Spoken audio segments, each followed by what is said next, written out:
Right, so hello and welcome back to Books and Things, and welcome to another video. And today I'm going to be telling you about some non-fiction books I might read this November.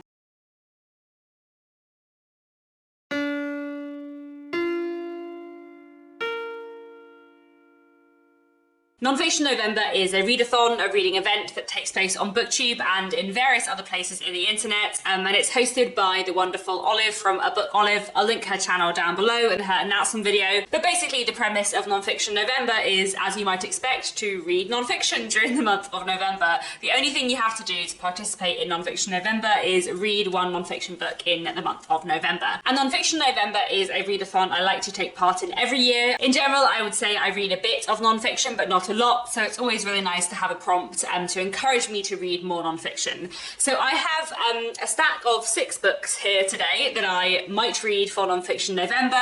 I probably won't end up reading them all, but I'll hopefully read some of them. And I also have a couple of audiobooks on Audible I might read as well, but you know, we will see. Every Nonfiction November, Olive comes up with 4 words, which are the prompts for Nonfiction November, and you can kind of interpret these words in any way you like. And the 4 words this year are fraud, web, capital and display. I'm not really sure that my choices fit those words, but I think that's okay, and I can probably claim that some of them do in some way or another. So anyway, let me tell you about the books on my TBR. So the first 2 non-fiction books I have to mention are 2 non-fiction books that I have already started, that I have read bits of earlier in the year, but I haven't finished yet.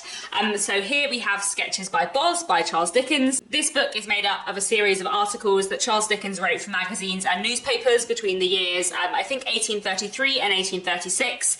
I have read the first like 100 pages and then I just stopped. It's non-fiction and it's articles, so it's very easy to dip in and out, and I just got distracted by other things. But I would really like to finish it this year, so hopefully I will manage to read more of this in Nonfiction November and maybe just read like a few of the articles or stories a day. Whether this will fit into any of the prompts for Nonfiction November, I don't know.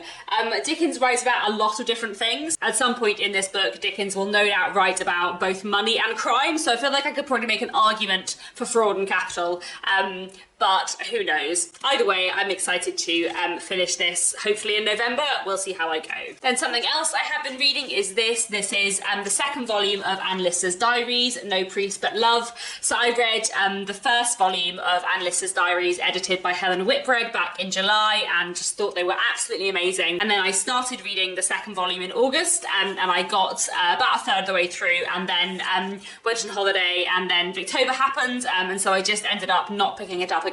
But I am really keen to finish this because I find Anne Lister really interesting as a historical figure and as a person, and I loved the first volume of her diaries, and I've been finding this fascinating so far, so hopefully I'll finish this off in Nonfiction November too. If you don't know, Anne Lister was a real historical figure who lived from 1791 to 1840. She was an upper class woman living in England, and she wrote diaries throughout her life documenting her very unconventional life, and especially her romantic and sexual relationships with women.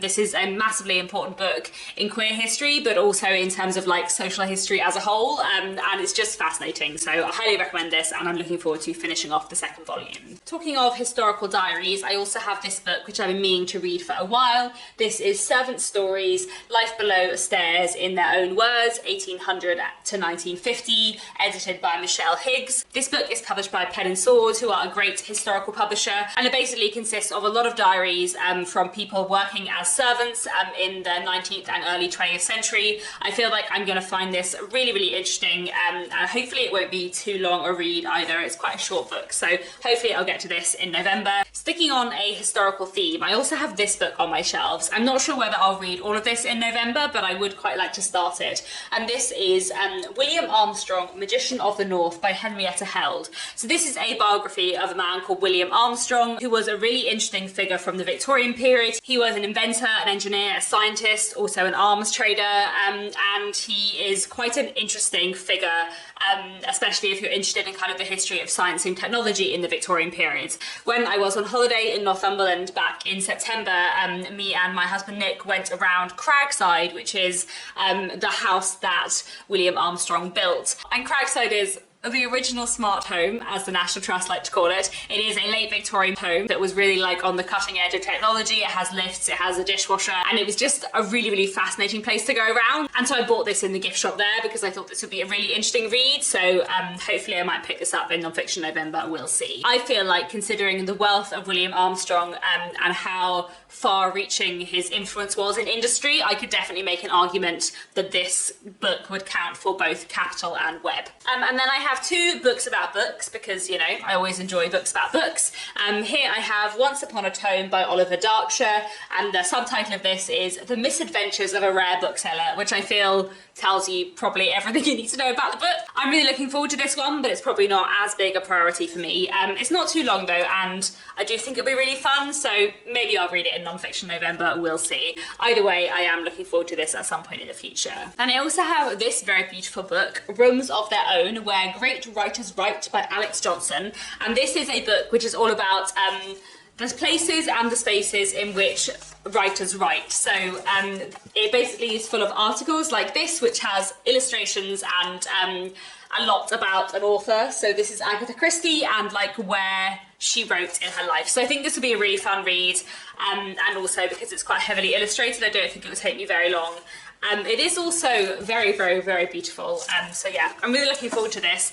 And this being such a beautiful book with lots of illustrations in, I feel like I can count it for the prompt display, probably. Then finally, there are two audiobooks I might listen to. To be honest, these are quite low priority, and my audiobook listening in November will be focused on reading David Copperfield by Charles Dickens for the Mega Dickens read-along. So I'll only be listening to these in November if I finish David Copperfield earlier on in the month. But one of these books is Making Sense by David Crystal, which is a book which is all about grammar and punctuation and how sentences work. This is a book that I've started and I've listened to a bit of, and then I realised I wanted to like give it more attention than I was giving it. So I stopped it, but I would like to come back to it because I love grammar and punctuation. I work as a copy editor and a proofreader, so I'm really interested in how sentences work.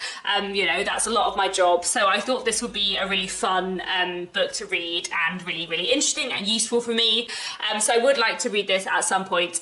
But yes, this may or may not happen in November. And I think this could count for the prompt capital because there definitely will be discussion of capital letters in this book at some point and how they work. Anyway, I'm looking forward to that one. And another non-fiction book I might listen to on audiobook, which I'm almost certainly not going to get to this month, but does sound really interesting, so I thought I'd mention anyway, is All the Knowledge in the World by Simon Garfield. And this book is a history of the encyclopedia, which I think could be really interesting. My husband Nick read this recently and said that he thought I would find it fascinating, so I might read that at some point in the future, but we'll see. I feel like this could definitely count for a lot of the non-fiction November prompts because I think it's partly about how information is conveyed and displayed, and I could probably claim something about webs of knowledge and how encyclopedias now all online. I think that could definitely work, but you know, I'm not sure whether I'll get to this month. I think probably not, but we'll see. So anyway, those are some books that I might read for Nonfiction November. I'm definitely not going to get to all of these in November, but hopefully I'll read some of them, and I'm looking forward to them all. Do let me know down in the comments if you've read any of these books, what you thought of them, what you're reading for Nonfiction November, if you're taking part. And that's all for now. Thanks so much for watching, and I'll be back very soon with another bookish video.